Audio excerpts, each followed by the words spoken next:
this is Killswitch, and today I have a special guest with me. I will let her introduce herself to you. Hey guys, I'm Tinypixxels. My name is Pip, and in January of this year I decided to share my passion for gaming with the world by streaming. I stream something horrific like 6 days a week at the moment, and I'm really interested in streaming some Ouya stuff and getting some Ouya content out there on the internet. Yeah, that's Okay. pretty much who I am. We're good. Don't kill all my questions yet. Yeah, no, I'm sorry. So, what I like to do when I start these interviews is ask, what are some of your favorite games? Not recent, but things that you liked when you were growing up. For me, point-and-click adventure games were what got me into gaming. Stuff like Monkey Island and Day of the Tentacle and Simon the Sorcerer. I love those sort of games. So for me, my favorite game of all time has to be Grim Fandango. Which, if you've never played it, is it's an adventure game written by a guy called Tim Schafer, who is a genius as far as I'm concerned. He's God as far as game development goes. And it's an adventure game set in the land of the sort of undead. It's all kind of Day of the Dead inspired. And it's all about kind of crime and corruption in the afterlife. It's an amazingly well written game. As far as I'm concerned, like graphically, story wise, it still stands up today. So yeah, that's my genre, as it were, and that is my game of choice. Grim Fandango. Okay. Uh-huh. That's one I'll have to check out. I haven't played it. I don't even think I've heard of it, so I will check that out. It is a little bit out there, but it's an absolutely fantastic game, and it really harks back to the old days where you had sort of 26 odd discs of Monkey Island on the Amiga. It's fantastic game. Okay, and I assume we're talking about a game that's, say, what, 10 years old maybe? It's from about 1997, I think. Okay, so even further back. Yeah, we had it in our house like on release, so I would have been about 6 playing it for the very first time. So I mean, I didn't quite understand it at the time, but as I grew older, I kind of knew how to do all the puzzles. I knew how to pretty much speed run it, and the sort of messages and depth in it kind of grew as I did. So yeah, it's a fantastic game if you can check it out. Since you mentioned you were 6, how long have you been gaming? Since I can remember. Honestly, my mother went away a lot when I was a kid. So what she would do was, we had an Amiga with Tetris on it. And she would set a high score on Tetris, and then when she went away for 2 weeks, I had 2 weeks to beat that high score. And to this day, I'm still not as good as her at Tetris. She is still much better than I am. But that was where gaming for me started. So I've always gamed kind of socially.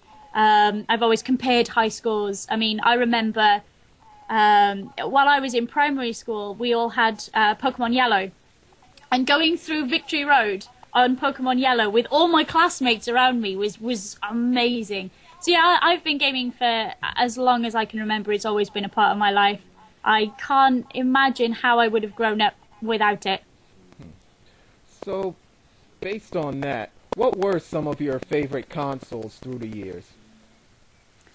I was actually very late to the console scene. The first console I ever had was a PS2.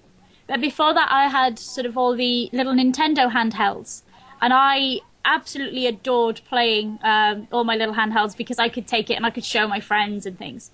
But the PS2 was a massive standout. It was my first real break into console gaming. I loved the PS2. I still think it has one of the best libraries going. It's only since I got married and I moved away that I've started to grow my console collection. So at the moment, my sort of favourite out of the lot that we've got, and we do have a lot of them now, is probably the GameCube. You know, some of the games on the GameCube library are so unique. And so sort of well written, sort of story wise and mechanically, they're fantastic. So between that and the PS2, I think. GameCube seems to come up a lot. Unfortunately for me, that was a time when I was playing baseball and football in high school and all that, so I really missed almost the whole GameCube period. That's okay. I had a GameCube as an anniversary present, and that was my in to the GameCube. So I'm with you on that one. That I missed the initial sort of GameCube hype, but I got into it sort of after it was bought as an anniversary present, and it's like the best anniversary present I could have asked for because the library that goes with it is amazing. Well, I might have to go pick one up because, well, I know most people are going to say, "Hey, there's an emulator." Not my thing. No, it's not the same feeling. Actually going and getting a game out of the case and putting it in the machine and holding the controller, it's a real experience. And I dislike emulators for not having that experience. Well, as you know, we're on a forum where there are a lot of emulator talks and all that. A lot of people like sideloading for whatever reasons, mostly to play the games. But just like you mentioned, for me, it's about actually having the GameCube controller, the console, everything there. Yeah, definitely. Nothing against sideloading, of course. No, not at all. But I mean, I've had a copy of Golden Axe for the Master System for so long and not been able to play it. And we picked up yesterday a Master System for £1, and there was nothing to beat the feeling of actually getting Golden Axe out and putting it in the machine and playing it with a proper controller. It's almost magical, isn't it? Like it's great. Hey, I feel the same way. But you mentioned that you wanted to come to the Ouya community, start streaming games and all that. What brought you to Ouya and the community? Well, my husband is absolutely crazy on the Ouya. He has loved it since the Kickstarter, pretty much. And we didn't have any money when that was going on, so we bought one on release. And I was a bit skeptical. I didn't know. I'd not really heard of it. I wasn't sure what it was. So I sat and watched him play it for a few months, and then gingerly I picked up a second controller and started playing. I think it was Towerfall and Hidden in Plain Sight, and we played those to death. We absolutely played those to death, and I'm now in love with my little grey box. I adore it, and it's nice that after I come off stream, me and him can kick back and just play multiplayer games. I think couch multiplayer is something that has been lost quite recently. So I kind of started off, I wanted to showcase that. And then I started playing stuff on the Ouya on my own. And I looked at some games that are upcoming that look absolutely fantastic. And I figured, well, I show off PC games and console games every day, pretty much. Why don't I do the same for the Ouya? Okay, and out of curiosity, what is your favorite feature about Ouya? I can't say that it's a feature that I like about the Ouya, but I like the diversity of the games that it has. Like, I mean, my husband and I will sit down and play Amazing Frog. So we're farting frogs, like, jumping around Swindon, and then the next moment we're flinging arrows at each other from across a tower and shoving each other, and then the next minute we're ninjas trying to kill various family members or touch statues or figure out who's who, and then, you know, the next minute we're shooting each other, and it's the diversity that gets me, and I think that's something that at the moment only comes from sort of the indie community, and I love that Ouya can do that. Ouya can bring us that. Okay. And you have visited the forum, ouyaforum.com, for those of you who don't know. What do you think of the community and the support that's given? As far as the community and the Ouya forum goes, you guys are fantastic. You guys are really, really lovely. The first post I ever posted was almost an essay And some of the points I made were a little bit out there. I really did sort of choose, okay, well, if I'm going into this, I'm going to speak my mind. I'm going to tell you guys what I think. And the responses I got back from that were absolutely fantastic. You guys are very welcoming. You guys are very inclusive. And the back and forth, the debate that goes on there is very good. The other thing is you guys are really, really helpful. I'm currently trying to break into YouTube, which is a bit out there for me. I've never done sort of video editing before, and I've never really dealt with YouTube before. It's all a bit of a mystery. And I sort of put a thing up in the chat to say, look, guys, I'm struggling with this. Can anybody help? And immediately people are like, yep, tell me what your issue is. Let's talk through it. You guys are so friendly and welcoming. It's really nice to see an inclusive, welcoming community on the internet, because it's slowly becoming a rarity. So I feel very much at home in the forums, and I'm kind of hoping that my presence will continue on there for a very long while. Hey, since you're trying to help out the developers, I hope so too, since I am one of them.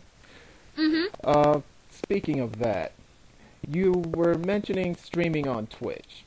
Were there any specific things that you wanted to accomplish, or was there a specific developer you may want to talk to? What caused you to want to actually do the streaming with Ouya? With Ouya, I noticed the stream from GDC. And I said to the guys, look, this would be a really successful stream if you've got some viewer interaction going, if you've got some developers to talk about their games, if you've got some new releases going. And it was kind of passed off as, yeah, okay, that's cool. But I haven't seen anything since. Now, seeing as I'm doing that anyway, I figured, well, you know, if some developers want to show off their games, they're more than welcome. I will play anything I'll get my hands on. I grew up where if you could afford a game, you played the absolute hell out of it. So now any sort of game I can afford, any game that comes my way, I play the absolute hell out of it. So any developers that want to come forward and showcase their games, that want to chat to people, that's great. This is a great platform to do it. The other thing is, for you guys who aren't developers but love Ouya content, want to talk about Ouya content, we can hang out. Like, the whole idea of Twitch is that, yeah, okay, I'm sat there playing games with whoever, but we can hang out. If you guys want to come play games too, that's really awesome. If you guys want to chat and debate about stuff and discuss stuff in the chat, that's awesome. We can do that, and I can chat to you guys that way. So for me, this stream will not be a really nice way to showcase new and existing Ouya content, but also give people a place to hang out for a couple of times a week, like chill out, kick back, and just talk about all things Ouya. It's a really, really great platform to do those kind of things. So, do you think you'll get it to a point where Ouya has, like you do all those other games that you mentioned, but do you think it will be a point where you can actually have Ouya Tuesday or something like that? I don't see why not. If the community get behind it, if the community like it, if they come in and they chat, if the community tweet it out, Facebook it out, whatever, if we can get people involved, get people to come and watch and chat and things, we could have Ouya Tuesdays. We could have, you know, new release Wednesdays or whatever. I am quite happy to dedicate big sections of time to the Ouya. I love it as a console. I think the stuff that's coming out looks absolutely amazing.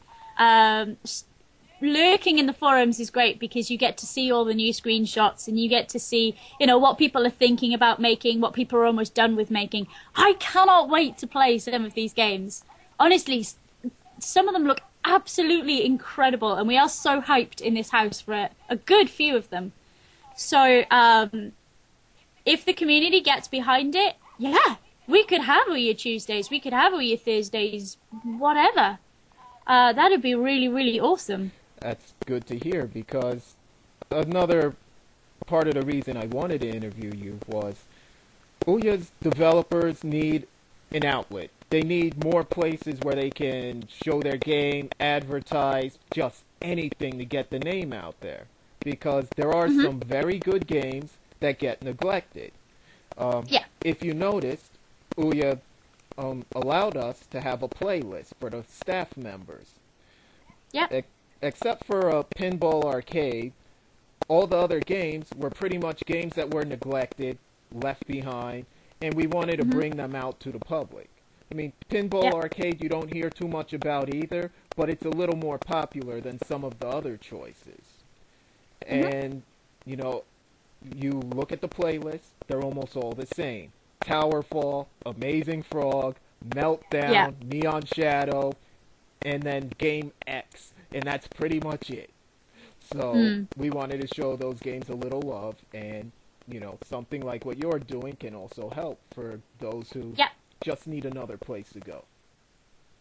That's the thing. I mean, every time I stream, the title of the stream goes out over Twitter, the title of the stream goes out over Facebook. So that immediately becomes visible. We are playing this game right now.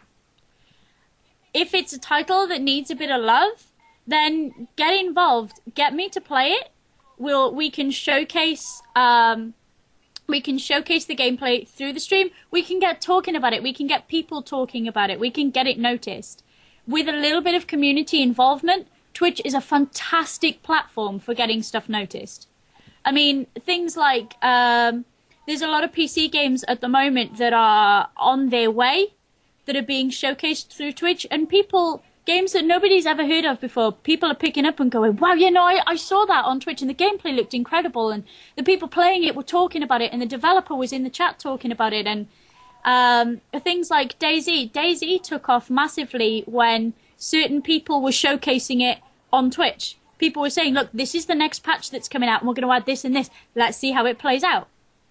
Vlambeer, who are developers who showcase game development through Twitch. That's incredible, because they started off with a Ludum Dare entry that was, it was okay, but it was very rough around the edges. But they showcased it on Twitch, and people went, wow, yeah, no, that looks great, that looks great. And have followed the development all the way through. So Twitch is a fantastic platform for getting names out there. And with a little bit of community involvement, it's not that difficult to do. Okay, well, I do have at least one person who's already ready to just give you his game, so we can... That sounds amazing. So we can definitely get that started. Yeah. There may be one or two others. I'll just start shooting off some messages and see what we can do. As you know, there's a term out there that I guess is derogatory to women in some ways. The term gamer girl. Now, I assume when people mention it, people are thinking of what I like to call a model with a controller. They're not really gamers. They're just there to look pretty and sell the product. And obviously, you're a female, so I'm sure you have some views on this. Gamer girl is actually, I'm finding it's getting much better. It's, I hear it much less, since January even. I'm hearing it much less now that I'm getting more known. But it's definitely a very scary thing to be labeled by your gender. I had a really nasty experience where I went to a convention. It was actually like a LAN, so I took my PC and everything. I was ready to go and play some games all weekend. And somebody mistook me for somebody trying to get to the pole dancing convention next door. Okay. That was terrifying, absolutely terrifying, that this bloke was trying to redirect me into the hall next door full of pole dancers. I've never touched a pole in my life. Terrifying. So for me, I understand that there is the stigma exists for a very good reason, and that reason is that there are people who think that women don't play video games and they don't have a place in the industry. And unfortunately, because it's such a negative thing, even if you only hear it once, I mean, that particular incident was about 10 minutes out of 4 days. 4 whole days I was at the convention, and it took up 10 minutes, and yet it still sticks in my brain. I remember it so well. Because it's so negative, it kind of sticks with you. So, being labelled by your gender and not appreciating that I understand completely. There are massive negative connotations that go along with it. I'm told, not regularly on stream, but now and again, that I should head back to the kitchen. And I am less of a woman because I'm sat at the computer and not mothering children and making sandwiches 24/7. So I'm certainly offended by it when people call me a gamer girl. I would much rather be a gamer. I would much rather be on equal pegging with you guys. And I can understand why a lot of women are offended by it, certainly. It carries a lot of negative weight, and it's not the nicest thing to hear. But as I say, it's nice that it's getting better. I'm hearing it less and less. I'm seeing more things like the guys at Code.org embracing sort of female speakers, people at conventions, panelists, not wanting to be part of a panel unless there's a woman representative. Like, I'm hearing it less and less the more steps we take towards making it very equal. Okay. Maybe it's me, maybe I'm just different, because I never saw it that way. I mean, those models with the controller, pretty much they're just there to look pretty, hold the controller, and sell a game. Yeah. Now, when I hear the term, I think of people like Julie, who's around games all day, every day. It's not like she's pretending she's a gamer. And also think about another person who I'm around way too much. Miss Riot over on Ouya forum. She's a very unique character. But the forum wouldn't be the same without her. No, not in the slightest. She has more knowledge about games than a good percentage of the forum. And I'm not talking 51%. We're talking maybe 70, 80, maybe even more. Definitely. But the fact that she's a woman shouldn't define her at all. Her knowledge and her passion and her ability to put forward an argument in a very clear way, that should be what defines her. Not the fact that she's a woman. The fact that she's a woman should have absolutely nothing to do with it. See, I'm not sure if it's all of that, but to me, she earned my respect a long time ago. Sometimes you see me and her going at it, but it happens on the internet. Misunderstandings take place. But the female perspective, in my opinion, is needed. Because, even if you think about it, there are more females playing games, even if it's just mostly casual stuff like Facebook, Farmville, and all that stuff. I mean, wherever you go, you're going to see women somehow involved. So why shouldn't their voice be heard like everybody else? Yeah. But we should be heard equally. We shouldn't be idolized for being a woman. We shouldn't be pushed down. We should just be seen equally. Yeah, okay, we see things differently. But you live in America, and I live in the UK. That means we're going to see things differently. I'm 5'1", and you're a lot taller. We're going to see things differently. You've been through different things than I have. We're going to see things differently. It's important that we get all kinds of voices in the gaming industry. It's very true. I mean, I look at what I just said to you. I even changed the game I was working on to one that she inspired. She basically came up with the whole concept, and my game is on the back burner while I'm working on this. And I'm pretty much just flowing off her. She even helped with the concept of another game that I'll be working on later. So, to me, the term is just a female, not, the person holding the controller. That, to me, that's just advertising. The thing is, they're not gamers.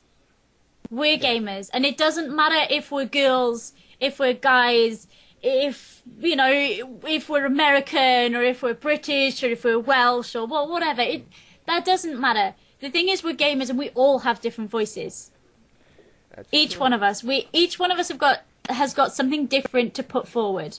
So I feel that if we are defined as gamers rather than girl gamers and guy gamers and whatever else, whatever other label you want to put on the front, if we're just labeled as gamers, then we can all put our voices across without any kind of concern.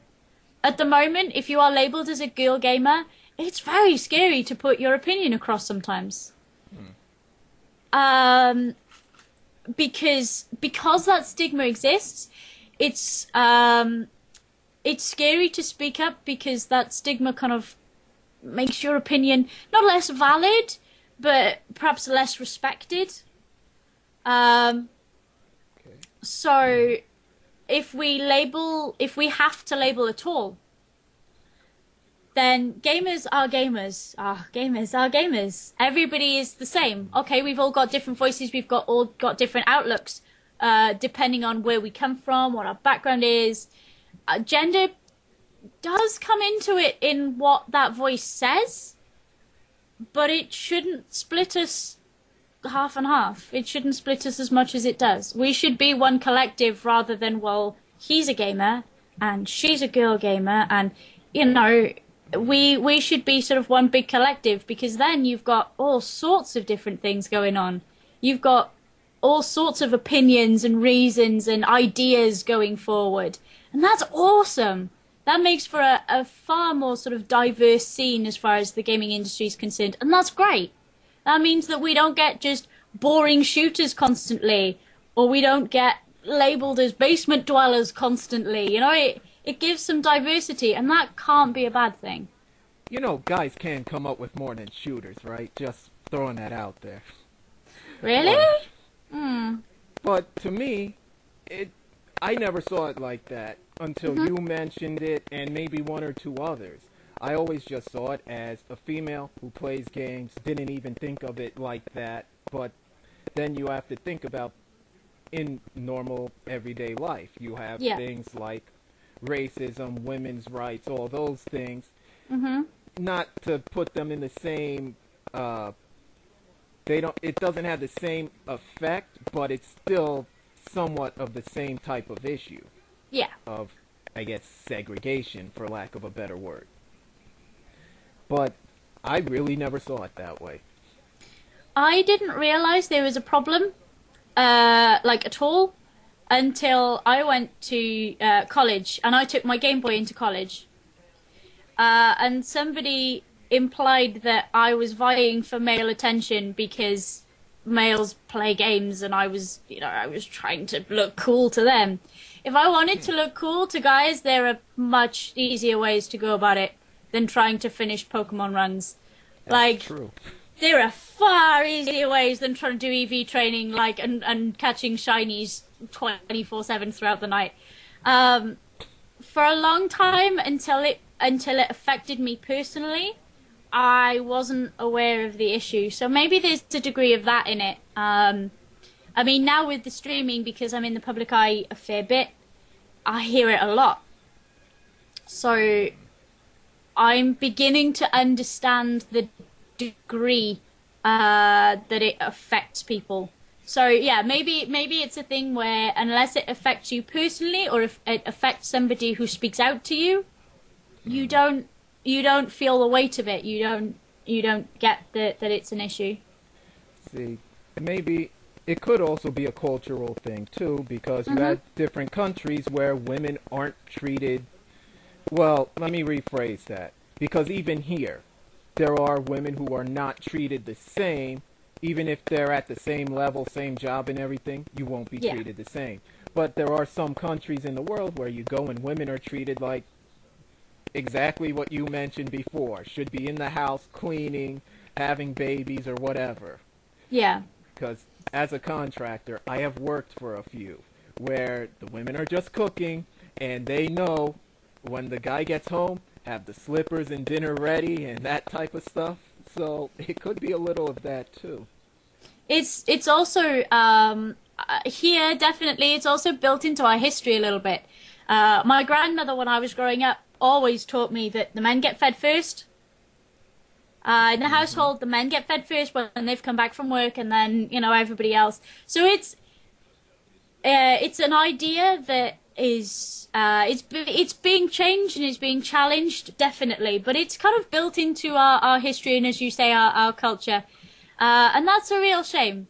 Like, that's really sad. But we're proving it wrong every day. Every day I stream, I come across more women who are like, it's so good to have, like, a female voice in this. And it's so good to hear somebody stand up to the guys who come in to chat and go, nah, take off your top. It's changing, like, every single day. I see it on Twitter. I see all these people being like, you know what, I got my dream job in the game industry that I never thought I'd have. And, you know, I play a lot of games where women are massive, massive parts of the team. And it's them that you hear, not the men. And they get no flack for it at all. It's great. It's absolutely fantastic. So it's definitely an idea that we're challenging. People are starting to realise that, you know what, actually, we're here to stay.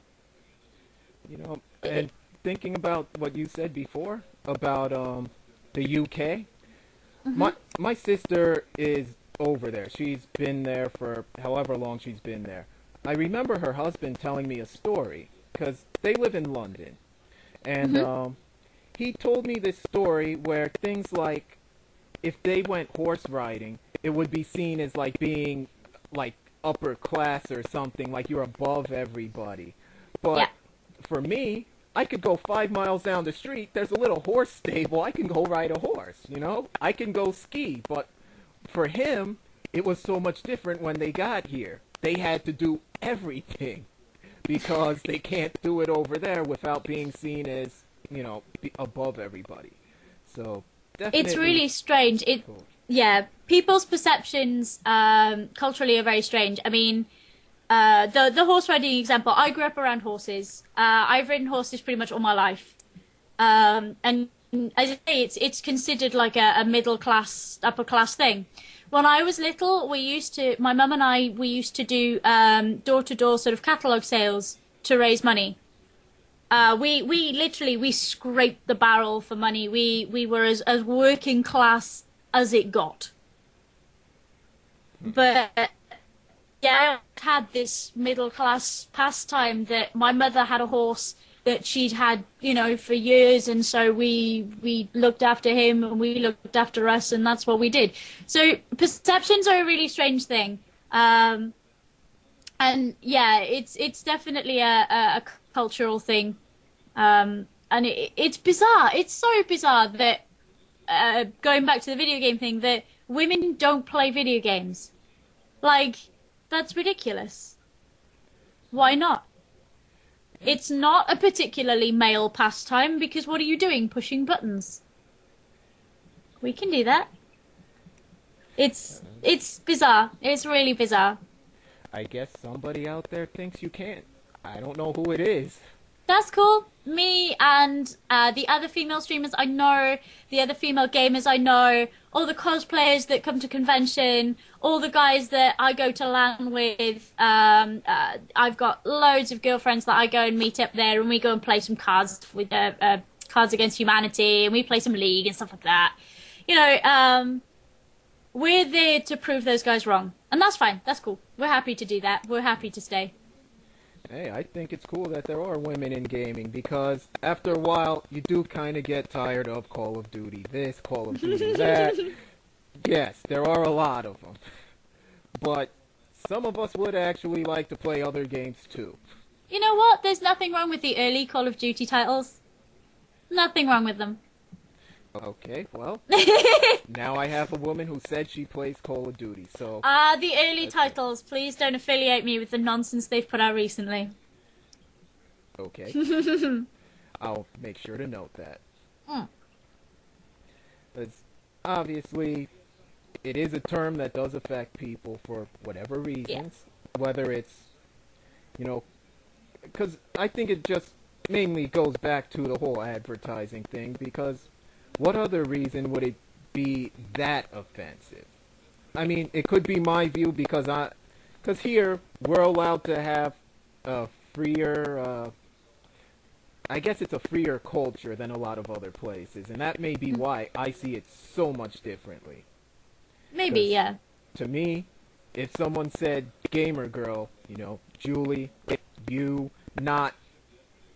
I can't even think of her name right now, but she's one of the ones that does the cosplay and everything else, and is always talking about things that are Yeah. not game-like. And yet, I would never even think to call Julie a gamer girl. I would never dream of it. Like, I respect her far too much for that. The same as Riot. I would never, ever think to call Riot a girl gamer because I understand the knowledge that she has. I respect her, like, 150%. And I would never even think of using that term. So it's again, perception's very strange. 150%. You know I'm going to hear that all day, right? Oh, yes. Oh, I've said it now. You have to put it in now. I've said it now. Thank you. You're very welcome. That's exactly what I needed. You are very welcome. I'll never hear the end of that one. Good. All right. Well, yeah, I guess really it's a difference of opinion on that for each different person because to me it meant nothing. I've never used the term, but if someone said it to me, that's what I would be thinking. Yeah, you wouldn't think twice. Whereas if somebody says it, I automatically, in my brain, I start to panic. Like, this person doesn't think I play games. This person thinks I'm vying for attention. This person doesn't believe that I know about... And I mean, I've been passionate about the industry since I was tiny. Like, well, I'm tiny now. But I mean, like, since I was younger. And I would hate anybody to think that I'm pretending to be passionate about it or I'm not as passionate actually as I appear. I love gaming so much. And I love the industry. I think that it's a fantastic medium. I think it's the medium to beat all mediums pretty much.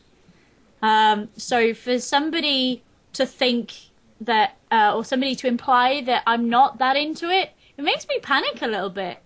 So yeah, it's, again, it's whether it's affected you kind of personally or not, or whether you've heard somebody speak out about it or not, I guess.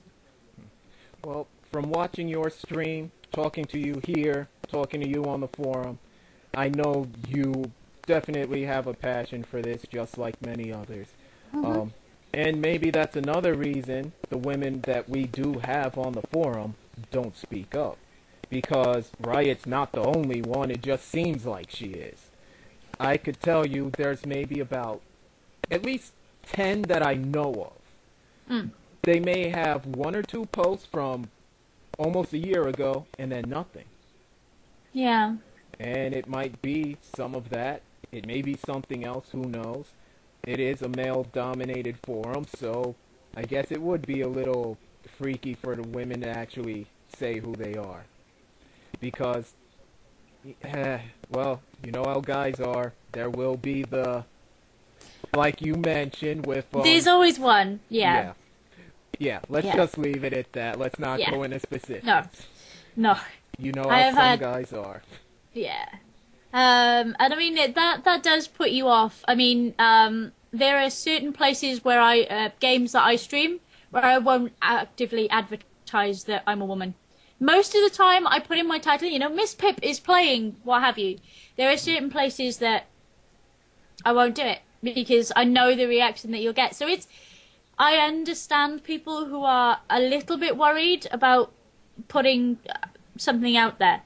And, you know, the fact that they're easily identifiable as a woman, I understand that. Because, again, it comes back to this thing where sometimes people don't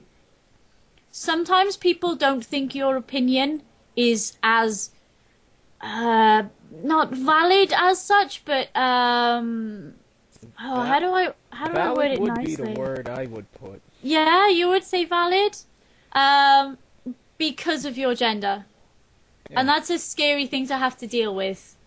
That's a very scary thing to have to deal with. So I can understand, you know, if that is the reason, I can understand keeping quiet. I mean, you know me. I'm quite loud. If you've ever been to my streams, I'm quite loud. I'm not particularly afraid of anything. So it doesn't bother me as much, but it's taken a long while for me to get that way. Yeah, loud's an understatement, but we have good fun. We have good fun. That's the thing. For me, the stream is like a hangout with my mates. So I'm a bit silly, and yeah, it's great. Yep, I have caught a few minutes of you here and there, and It looks like it's a lot of fun. There are some streams where you turn it on and you're like, why am I watching this? And then turn it off. Yeah. I didn't get that with you. I mean, you blew out my eardrums, but that was about it. Yeah, I had if to you... turn down the volume. Yeah, a little bit. We get a little bit loud in there. But I mean, the nice thing about those guys, my regulars in my chat and everything, is that they all appreciate that I'm massively into gaming, and they don't treat me any differently than they would any of their friends who game. And that's, I feel very safe in my stream because I have that little community to sort of back me up on things. If somebody does come into the chat and is like, you need to take off your top, or why aren't you in the kitchen, or what have you, they generally get ostracized, and that's great to see. Like, people are actively saying to these guys, look, this is wrong. You can't say things like that. I haven't even got I only put rules in my chat yesterday. Up until then, people could come in and say what they liked, and it wasn't against any specific set rules. And yet my chat was saying, no, look, this isn't right. You can't say things like that. So posting outside of that, putting content outside of that, is a little bit scary. But if you don't actively put forward stuff, you don't move forward. If we don't stand up and say, look, this isn't right, that we're treated like this, we are the same as everybody else, nothing changes. So, yeah, it's important that people speak up. That's very true. I mean, that's the whole purpose of the one word that Ouya used to use a lot, revolution. Mm-hmm. You have to speak up for it to actually mean anything at all. Yeah. It might be a sound idea in your head, but unless you put it forward, nothing ever happens. Well, we went a little long on that question. I do appreciate the answers, and obviously, it may just be perception, or whatever the case may be, because I'm sure there are a lot of other people who feel the same way. I can imagine there are, yeah. But things are changing. Things are changing slowly. Well, hopefully they change for the better, because you guys should have a voice like everybody else. And if you all want to be called gamers, that's fine with me. I mean, personally, I think it's cool that there are females who want to do it instead of just sitting there watching, or just, you know, like, you're married. If your husband's sitting there playing the game, you'll actually join in, versus others who'll just sit there, watch, you know, make a comment, and that's it. Usually I kick his ass. Like, I don't just watch. Usually I get in there and I really beat him. So, yeah, that's always nice. But I don't understand not trying things. I mean, if you've never gamed before and you're watching somebody who's gaming, ask them about it. Ask them why it's cool. Try it. You know, you don't know until you try. That's true. And now that you said that about your husband there, I hope when he finishes one of his games that he doesn't end up on the losing end. That would be totally embarrassing. I let him win now and again. It's okay. Ah, okay. Then that's good. Mm-hmm. At least give him a little ego boost. Oh, yeah. Yeah, I won't call out his name or anything just in case people don't know, so he won't be embarrassed. Alright. Something like that, yeah. Okay, and there was one more question that I had to ask you, but you mentioned something in the forum at one time about a charity. Can you give us a little more information about the charity, the cause, and what exactly it was that you were doing for them? Yeah, I initially started streaming because a charity very close to my heart, Special Effects, said, look, we're doing this game blast where we want people to stream for a whole 24 hours and raise money for us. And I thought, oh, I wonder who Special Effect are, because I was looking for an into streaming. And I went over to their booth at a convention and said, hi, I know nothing about you guys. What do you do? And they said, well, we help disabled gamers get back into gaming through using peripherals or using therapy, through various forms of support. And I thought, wow, you know what? I hadn't even thought about disabled gamers. And it turns out my disability, I qualify as a disabled gamer. So right there and then they said, no, okay, let's sit you down. Let's work out what we can do to get you gaming more comfortably. And I went from being able to game for about 2 hours and then feeling like death on a plate to I often stream sort of in 6-hour bouts, and then I can go around park. It's incredible the difference that they make. I mean, you yourself know gaming is a massive form of escapism for a great number of people. It's a really important thing for sort of motor coordination. So what they do is they help gamers through gaming, be it to achieve that little bit of escapism, to level the playing field between them and their friends. A lot of littler children who have disabilities struggle because they can't game like their friends do. So by evening out that playing field, it helps them get back into it, feel better. The other thing is, for me, gaming helps. I have poor joints, and gaming actually helps my joints function better. So they found me peripherals that mean that when I'm playing, I'm actually strengthening my joints and making myself a little bit better. So I decided to do this 24-hour stream for them. I said, yeah, okay, I've wanted to stream for a long while. This sounds like a great cause. Let me get into it. And I did the stream in February. So from January to February, I built a little bit of a following. In February, I did the whole 24 hours, and it was tough, but we raised £660, which was the most amount raised by an individual, not linked to like a big company like Game or CEX or any of that. So my community really picked up, and it was absolutely amazing, to the point where we are going to do it again next year. I'm also supporting them at the convention that I'm going to in August, which is going to be amazing because I get to showcase and talk about the amazing, amazing things that they do for disabled gamers all across the UK. So yeah, that was why I started streaming, was so that I could support them, and in turn they kind of support.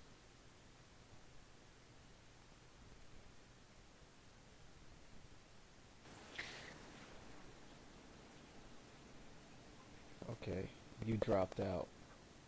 Oh, I dropped out? Crap. Oh man.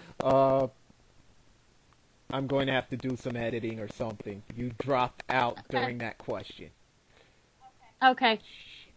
Now I don't remember how I asked the question, or... Damn it. I mentioned something on the forum about a charity. Or... Could I tell you about... Yeah. I don't know. Or should I just cut it off there and then...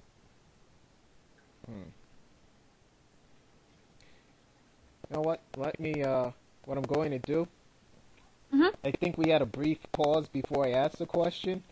So I'll cut it off right there. And then we'll ask the question again. I'll just try to splice it together so it doesn't look awkward. Okay. Or just put a little thing, technical difficulties or something. Yeah. Okay. Alright.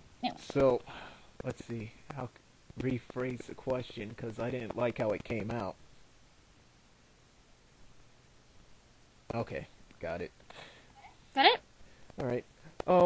On the forum, you had mentioned something about a 24-hour stream for charity. Can you give us a little more information on that and the name of the charity and their cause? Okay. Back in February, I did a 24-hour stream for a charity called Special Effects. They are an amazing, amazing charity who support disabled gamers into getting back into gaming.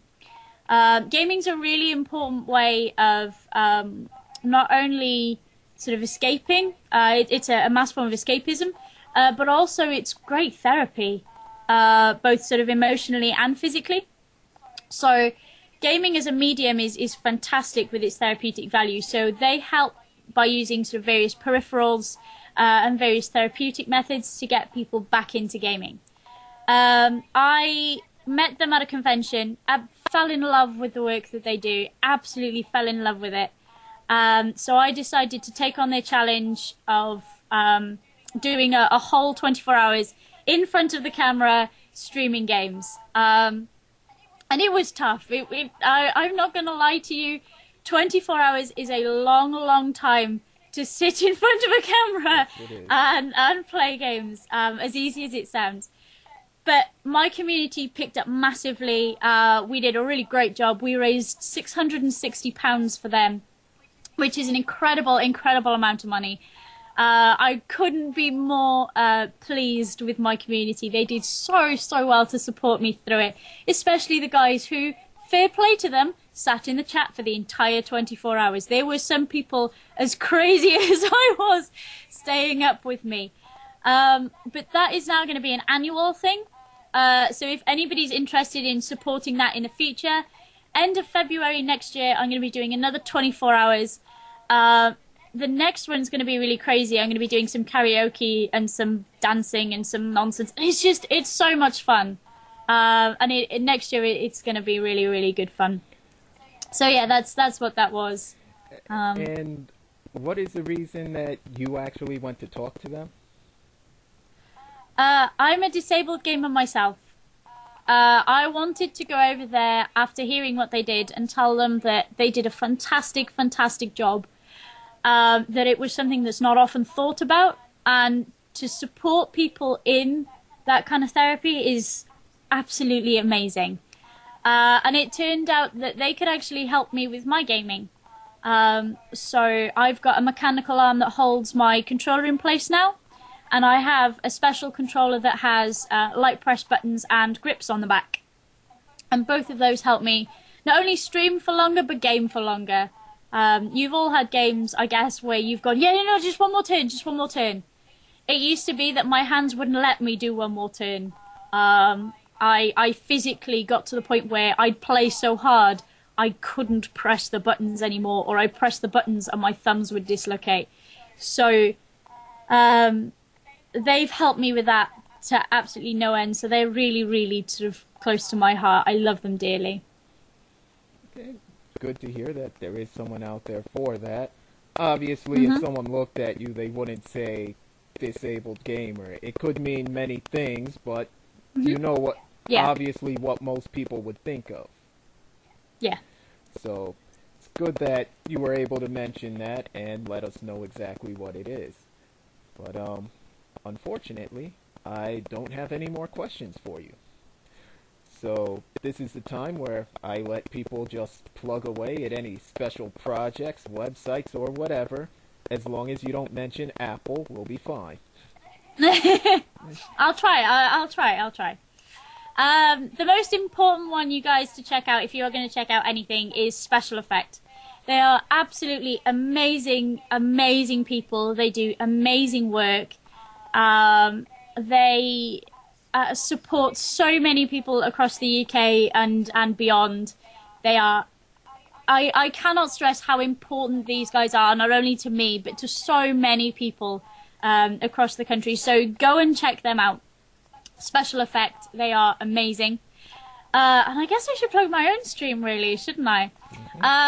I stream 6 days a week. I take Thursdays off, but any other day in the evenings in British summertime, you can catch me over at twitch.tv/Tinypixxels with 2 X's.